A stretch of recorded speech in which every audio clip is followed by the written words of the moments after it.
It's great to welcome to the program today Ben Burgis, who's a philosophy professor at Georgia State University Perimeter College and author of the book Give Them an Argument: Logic for the Left, which I'm very, very interested to talk about. Ben, really great to have you on. Yeah, thanks for having me.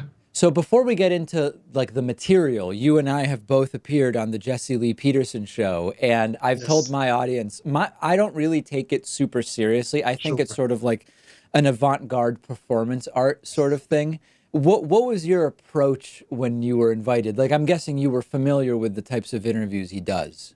Actually, I've got to say, I really was not. Oh, okay. So his producer contacted me. He was a little bit vague about what this was, but I was like, yeah, sure, whatever, I'll do it. And then like I kind of looked him up on Wikipedia. I was like, okay, this is going to be a hostile interview. Kind of got a sense of what the guy's views were. Yeah. But whatever, I'm game. I've done that. And then. I mean, I think it was probably much funnier because I really didn't know what I was getting into. But whatever. Like you said, it's not the most serious thing, and I think it makes for some good clips. Yeah, I mean, so it kind of leads into what I want to talk with you about because in the book and in general, you talk Yeah. about the way that the left can and should use logic and Mhm. reasoning. And this is very prevalent in online discussions where also the Right. format of the discussion can be very limiting in terms of, what the strategies are that can be employed successfully. I mean, you can't, like, if you go to Jesse Lee Peterson and try to just do logic and say, like I do, hold on, Jesse, you're Yeah. saying A, now you're saying the opposite of A. I don't even know what your position is. You're misstating my position. It's sort of like a black hole of logic, so to speak. So, do you Sure. think that a lot of the ideas of how the left should debate are context dependent? Oh, absolutely. Yeah. I mean, something that I do try to emphasize a few times in the book is that I'm not recommending that anybody give an unlimited amount of their time to and energy to like anybody who wants to argue about anything ever. I think that you need to be selective and strategic about it. And I'm not sure that there is a good way, for example, to go on the Jesse Lee Peterson show, at least if your goals or anything, except for to have kind of like you know something that like will people will find amusing later when they watch it.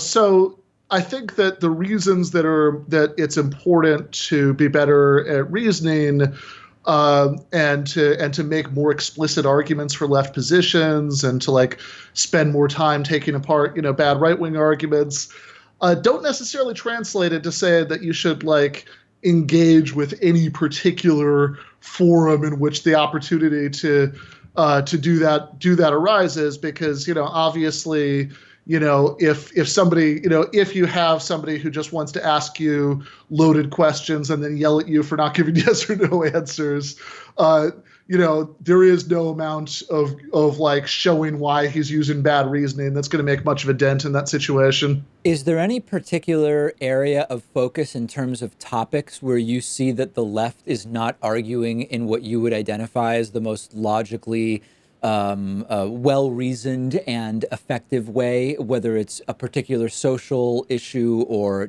I mean, just anything is like what would be exhibit A in your mind of where we should be looking to what not to do? Yeah, sure. So I think that one thing that we do a lot of that we should not do is just kind of generally speaking when encountering conservative or libertarian arguments, kind of making fun of them and then leaving it at that, right? That they have that just sort of doing the mockery, but not actually ever getting around to explaining what's wrong with the argument, which is a bad move, not just for some like high-minded reason of principle, but because it gives fence sitters the understandable impression that you don't really have a good response to the argument. And so I guess one small example is when people are talking about trans rights and affirming gender identities of trans people. Very often, I see people using a pretty bad argument for that, which is to sort of try to deny that there's an underlying distinction about biological sex. I don't think that's a good move, because I think that in any other context we would quite rightly say that the mere fact that like there are ambiguous cases between two categories doesn't mean that there's no real underlying distinction between the categories. I think a much better way of arguing for the same conclusions as far as rights and dignity for trans people and calling people whatever pronouns they want to be called as a matter of basic human decency is to say that there are multiple ways of using words like man and woman. And sure, one of them might track biological sex, another might track gender identity and gender expression, and that it's a matter of basic human decency to use the latter in most contexts. Yeah, I feel like it's interesting you bring that one up because I, as someone obviously staunchly on the left, who wants to do everything I can to support just treating everybody decently and making sure that under the law people aren't, all of the stuff that would fall under that, I feel that I tread carefully when I even want to talk about how we're talking about that issue, because rightly or wrongly, I worry that if I say the wrong thing, I'm going to trigger a backlash where the backlash itself becomes the focus, which is not at all my goal, if that makes sense. Yeah, absolutely. Let's talk a little bit about when it comes to, I've talked before about how I think on some issues, the right has a sort of structural advantage that aligns with their positions politically. And I'll give two examples to get your thoughts on it. One is abortion, the other is taxation. The right has a structural advantage when talking about abortion, for example, because their position is so simple and cut and dry that the left can't possibly oppose it with something as pithy and concise, which is abortion's murder and therefore that it is wrong, period. And of course, the position on the left is not the opposite of that. It's not abortion's great and let's have more of them. It's a nuanced position. On taxation, one position on the right is it's my money, I earned it, I should get to keep as much of it as whatever. And then they will usually draw the line somewhere. And of course, the position on the left is not the opposite of, no, the government should get all your money. It's a nuanced position that requires understanding what are we trying to fund? What is our responsibility to society? Do you see that as a structural advantage for the right is question one. And question two is, what can we on the left have as a tool to counteract it? Yeah, so I think that definitely gives them an advantage.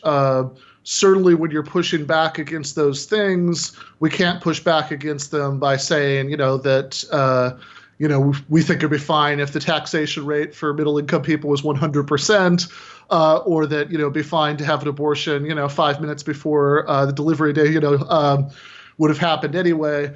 But we have to impose some nuance there. In fact, actually, ironically, I think in the abortion case, the right is making the same mistake that well-intentioned people on the left often make in the case I just described, which is to say, well, all right, you have two categories. It's ambiguous when you go from one to the other because, you have a sort of series of stages where you're slowly approaching the distinction, and it's not clear where the sharp cutoff point is, right, where you go from a mindless collection of cells to something that should clearly have whatever moral rights a human baby has.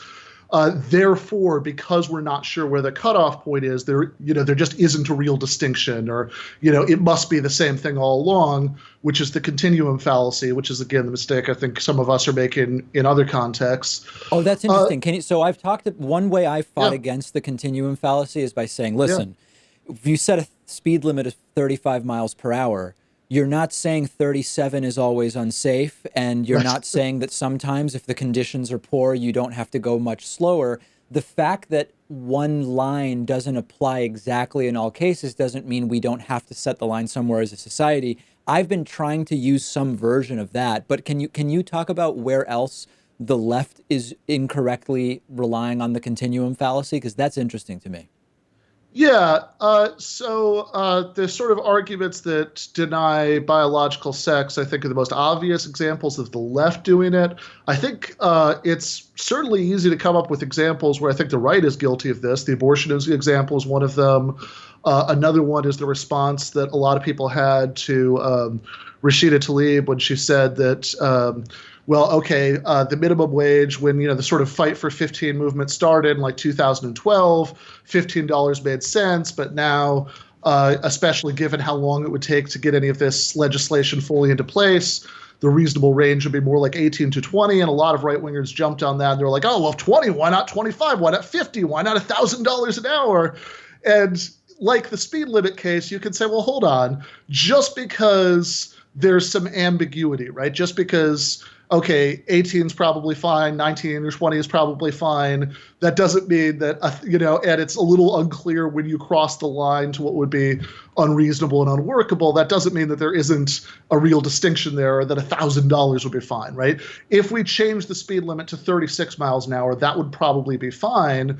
But obviously that's different from, just having an Autobahn where you can go as fast as you want, or, having the speed limit be 100 miles an hour, which would be incredibly dangerous. So yeah, and I think that you could also just use the sort of common sense example. Start with somebody who's completely bald, add a hair to their head, add a hair until they're like Fabio. At some point they stop being bald. We can't tell exactly when that is, but it's obviously a logical mistake to say, therefore, there just is no distinction between being bald and being not bald. Well, this gets to maybe one of the most interesting, broader questions around argumentation that I have with politics, which is that I've been critical in some ways of the movements that are all about establishing their set of principles and guidelines, and in a vacuum, staking out what their ideology is. Because I think that there's two risks to that. One risk is you definitely, when arguing, run the risk of getting pulled into what I call these philosophical black holes that ultimately solve no real problems. And more importantly, I think the difficult work is in actually figuring out what balance of our principles should be applied in the real world to solve problems we're facing. And I think that sometimes the overwhelming focus merely on abstract principles actually prevents us from solving real world issues. Do you think that that is a concern, and how do you balance that between that and pragmatics? Yeah, well, so I think this is actually one of the important themes of the book, which is that when we talk about like kind of taking logic and, back for the left from the sort of, right-wing libertarian types who like love to go on and on about how they love logic, facts, and reason, kind of use these phrases almost like magical incantations. That means two things. One of them is, making better, showing what's wrong with those people's arguments and making arguments for better positions. But the other one, which is even more important, is taking back the sort of way that we're going about it from them, right? So one thing that's incredibly damaging about these guys is that they've convinced so many people that caring about logic and reasoning means like having like three like first principles and just extrapolating everything from that. But of course, that's not good reasoning, right? Like you have to take all sorts of other things into account. If you start with the first principle, then you run into problems. You should go back to the drawing board and see if your principle isn't great. And so I think a lot of this does take nuance. I think I get what you're saying about pragmatics, that, it could be that, if we're just, doing nuance all the time, then, you're sort of going to lose the political war to the people who have simple, easily understood ideas. And so I think there's a balance there between, on the one hand, showing that we can make, good nuanced critiques of those people's ideas, which for anybody who just, might think that we don't have a good answer, or might be sort of taken in by those ideas, who's like intellectually sincere, that might help them. But at the same time, we can put forward counter narratives that aren't just necessarily nuance all the time. Like, we care, like a right to abortion is important because people should have a right to control their own bodies. Like redistributive taxation is good, because a fair society is more equal and really meaningfully more free for most people. And, we can kind of put forward those counter narratives without falling into being totally simplistic about them and saying that like, the right to bodily autonomy is so important that, that if you're going to give birth on Tuesday, you can have an abortion on Monday, right? That we don't have to sort of stick to our guns like a libertarian who's arguing themselves to the point of like denying age of consent laws. But we can still put forward reasonable, clearly understood principles. In a sense, we need to have a variety of tools at our disposal and know in what proportion different tools should be applied to particular jobs, I guess, is the way that I would sort of sum it up. And a lot of these tools are in Ben's book, Give Them an Argument, Logic for the Left. Ben Burgis is a philosophy professor at Georgia State University Perimeter College. I think I did a better job saying all the words that time. Ben, I really appreciate your time, and it's been so great having you on. All right. Thank you so much.